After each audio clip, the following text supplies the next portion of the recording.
మన ప్రభువును, మన రక్షకుడును, సర్వలోకనాథుడైన ప్రభువైన యేసుక్రీస్తు నామం పేరట అనుదినము దేవుని వాక్యాన్ని వినుచు ఉన్నటువంటి నిరీక్షణ కలిగిన ప్రజలైన మీ అందరికీ హృదయపూర్వకమైన వందనాలు తెలియజేస్తూ ఉన్నాను.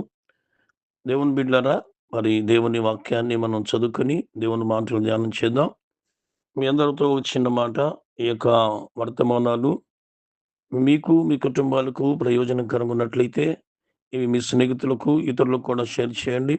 ఎందుకంటే దేవుని వాక్యం చాలా ఉపయోగపడేది, చాలా ప్రయోజనకరమైందని దేవుని సేవకుడిగా నేను మీకు తెలియజేస్తూ ఉన్నాను. మంచిది దేవుని బిడ్డలారా, సామెతల గ్రంథము 3వ అధ్యాయము మొదటి వచనములో ఒక చిన్న మాటను ఈరోజు మనం ధ్యానం చేద్దాం. మరువకము, మరువకము. మనం ఈ దినాల్లో దేవుని బిడ్డలారా, మానవుడు తన దినచర్యలోను, తాను చేసేటువంటి పనుల్లో కానివ్వండి, మనిషి ఎప్పుడు కూడా దేనినైనా మనం మరిచిపోయాము అంటే, ఆ మరిచిపోయిన పని కోసం మరలా మనం శ్రమపడాలి. మరిచిపోయినప్పుడు ఆ పనేమవుతుందంటే మనకి మరలా తిరిగి చాలా భారాన్ని, నష్టాన్ని కూడా కలిగిస్తూ ఉంటది. ఈరోజు ఉదాహరణకి ఇంట్లోంచి బయలుదేరినటువంటి పురుషుడు ఏదో వస్తువులు ఇంట్లోకి వెళ్ళి, షాపింగ్ మాల్‌కి వెళ్ళి, ఏదో వస్తువులు కొనుక్కురావటానికి తను ఇంట్లోంచి బయలుదేరాడు. ఇంట్లోంచి వెళుతూ ఉన్నటువంటి ఆ గడియలో తన ఇంటిలోంచి తన డబ్బులు తీసుకొని వెళ్ళటం మర్చిపోయాడు. ఇప్పుడున్నట్టు అప్పుడు ఏటీఎం కార్డులు, క్రెడిట్ కార్డులు ఇలాంటి కార్డులు ఏమి కూడా లేని రోజులు ఒకసారి ఊహిద్దాం. ఈ మార్కెట్‌కి ఇక్కడి నుంచి సుమారుగా ఒక 5 కిలోమీటర్లు మార్కెట్ ఉందనుకోండి. ఈ మార్కెట్‌కి వెళ్ళిన వ్యక్తి అక్కడికి వెళ్ళాక జేబులు తడువు చూసుకుంటే జేబులో డబ్బులు లేవు. ఏమవుతుంది?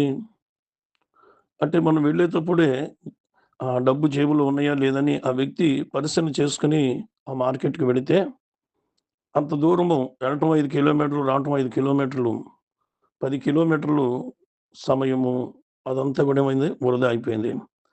మానవుడు తన జీవితంలో విద్యాపరమైన చదువులో సరైనటువంటి ఆన్సర్ కూడా మర్చిపోయాడనుకోండి. చదువులో కూడా ఏమవుతాడు? ఒక సంవత్సరం మళ్ళా 12 మాసాలు మళ్ళా వెనక్కి వెళ్ళాల్సొస్తుంది కదా! అంటే మానవుడు ఎప్పుడు గూడా మరవకుండా ఉండటం అనేటువంటిది చాలా ప్రాముఖ్యమైంది.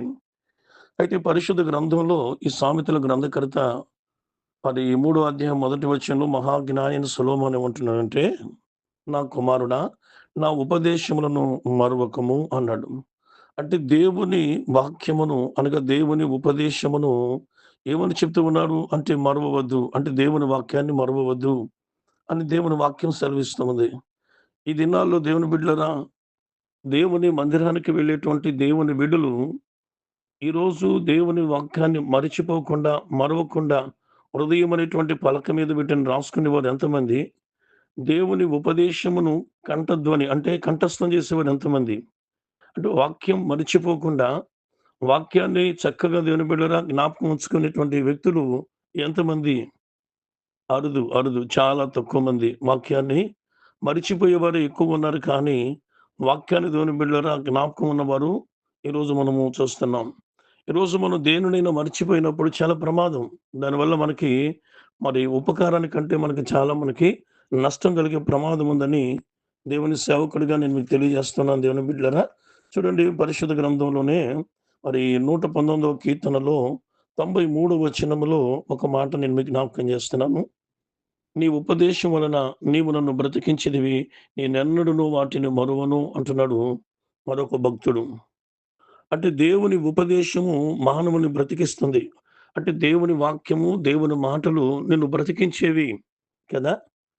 యేసు ప్రభువారు శరీరధారిగా ఉన్నటువంటి దినాలలో 30 సంవత్సరాల వయస్సు నిండినప్పుడు బాప్తిసమిచ్చు యోహాను దగ్గరికి వెళ్లి, యోర్దాను నదిలో బాప్తిసం పొందుకొని, ఒడ్డుకు వచ్చిన వెంటనే పరిశుద్ధాత్మను కూడా పొందుకొని, అరణ్యానికి వెళ్లి 40 రాత్రులు, 40 పగలు ఆయన ఏకాంతముగా ప్రార్థించి, మరలా తిరిగి ప్రజల మధ్యలోకి రాగానే అపవాది ఆయన దగ్గరకొచ్చి, ఆయన్ని రకరకాలుగా శోధించింది.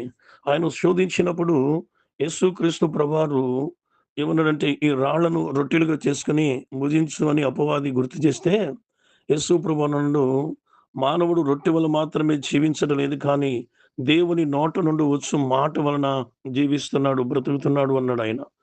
దేవుని బిడ్డలారా గమనించండి. అంటే మానవులు తినే ఆహారం వలన, మానవులు తినేటువంటి రకరకాల మరి బలాన్నిచ్చేటువంటి ఏ ఆహార పదార్థాలైనా, ఘనమైన పదార్థాలైనా అవి నిన్ను బ్రతికించట్లేదు. దేవుని ఉపదేశము అనగా దేవుని వాక్యం, దేవుని మాట మానవులను బ్రతికిస్తూ ఉందని సాతానుతో యేసు ప్రభువారు ఎదిరించి దాన్ని జయించాడాయన. అంటే ఈరోజు వాక్యాన్ని వింటున్న దేవుని బిడ్డలారా, మీరు గమనించండి నిన్ను నన్ను బ్రతికించేదేంటో తెలుసా? దేవుని వాక్కు, దేవుని మాట. కనుక మన ప్రాణం మన చేతిలో లేదు. మనము ఈ దినము కూడా మనది కాదు.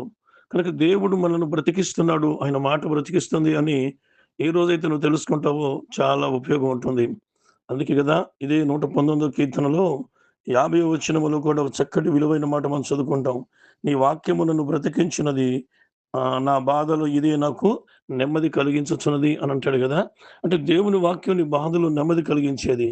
దేవుని బిడ్డలు అందుకే దేవుని ఉపదేశాన్ని మరవకూడదు.